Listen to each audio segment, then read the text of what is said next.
মুহাম্মদ রাসূলুল্লাহ সাল্লাল্লাহু আলাইহি ওয়াসাল্লামের শানে যদি কেউ কটূক্তি করে আমরা তাদের প্রতিবাদ করব ইনশাআল্লাহ। আলহামদুলিল্লাহ রাব্বিল আলামিন। এই পর্যায়ে আমাদের সামনে কথা বলতে আসবেন সমস্ত হযরত মাওলানা মামুনুর রহমান সাহেব। পক্ষ থেকে দাবি জানাই আসসালামু আলাইকুম ওয়া রাহমাতুল্লাহ। আলহামদুলিল্লাহ, আমরা এখানে সব ধর্মপ্রাণ মুসলমান ভাইয়েরা এখানে উপস্থিত হয়েছি। ইহুদি আমরা একটাই আশা, আমাদের একটাই ভালোবাসা, আমাদের একটাই ভরসা, সেটা হলো বিশ্ব নবীর ভালোবাসা আমাদের অন্তরে সবার আছে কি নাই? তাহলে যেই নবীকে তারা অপমান করেছে সেই নবীর অপমানের প্রতিশোধ নেওয়া দরকার আছে কি নাই? আমরা যদি মুসলমান হয়ে থাকি, বাংলাদেশের মধ্যে 99% যেখানে মুসলমান, সেই দেশের মধ্যে থেকে ভারতে আমাদের পার্শ্ববর্তী রাষ্ট্র, তারা আমাদের এই দেশের মধ্যে আমাদের নবীজিকে গালি দিবে, আমরা বসে থাকতে পারি না। সুতরাং মুসলমান ভাইয়েরা, এক জালিমকে আমরা বিদায়ী করেছি, জুলুমের কারণে আমরা সকলে এখন থেকে প্রস্তুতি নিব কিভাবে আলেম ওলামাদেরকে নেতৃত্ব স্থানে পৌঁছানো যায়। এখন থেকে আমরা সকলে চেষ্টা করবো তো ইনশাআল্লাহ। আমাদের খুবই খুবই কষ্ট হচ্ছে, পরে গাড়িটা এদিকে আসবে না। আমরা গাড়িগুলোকে একটু সন্ধ্যার সময়ের জন্য আসতে দেবো, গাড়িগুলোকে একটু বন্ধ করে রাখবো, অল্প কিছু সময়ের জন্য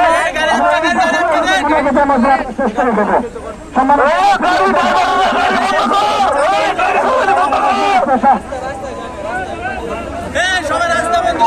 রাস্তা বন্ধ করে দাও।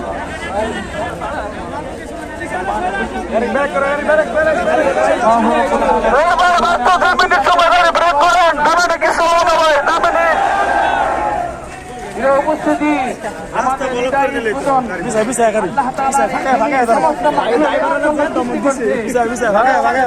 মুহাম্মদুর রাসূলুল্লাহ সাল্লাল্লাহু আলাইহি ওয়াসাল্লাম আমরা সহ্য করবো না, করবো না, করবো না।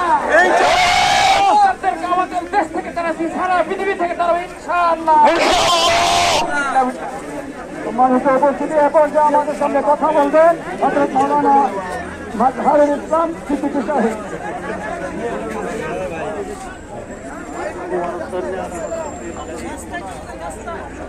সম্মানিত তৌহিদি জনতা, আমরা সামনে আগে আসি, সামনে আগে আসি।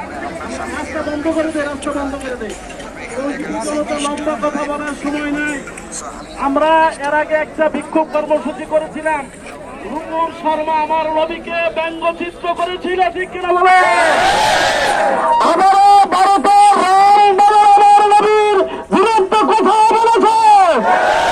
নবী সরকারকে বলতে চাই, তুমি তাকে বিচারের আওতায় আনো, তাকে বিচারের কাঠগড়ায় দাঁড় করে ফাঁসির কাজটা চলে না।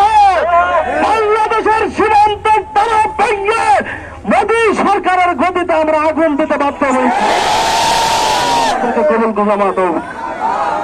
এই পর্যায়ে আমাদের সামনে কথা বলবেন হযরত মাওলানা মামুনুল হোসেন।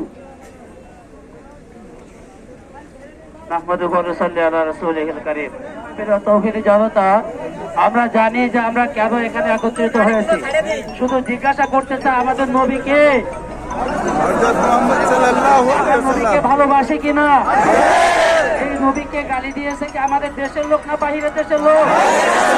বাইরের দেশের লোক যদি গালি দিয়ে থাকে, আমরা যদি একত্রিত হতে পারি, আমাদের দেশের ভিতরে এরকম কুলাঙ্গার আরো অনেক আছে, অনেক নাস্তিক আছে, অনেক মুরতাদ আছে। শুধুমাত্র এখানে আমাদের বসে থাকলে হবে না।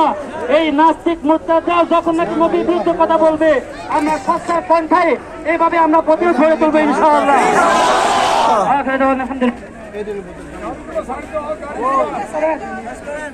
এ পর্যায়ে আমাদের সামনে গুরুত্বপূর্ণ সংক্ষিপ্ত বক্তব্য নিয়ে আসছেন হযরত মাওলানা শফিকুল ইসলাম সাহেব।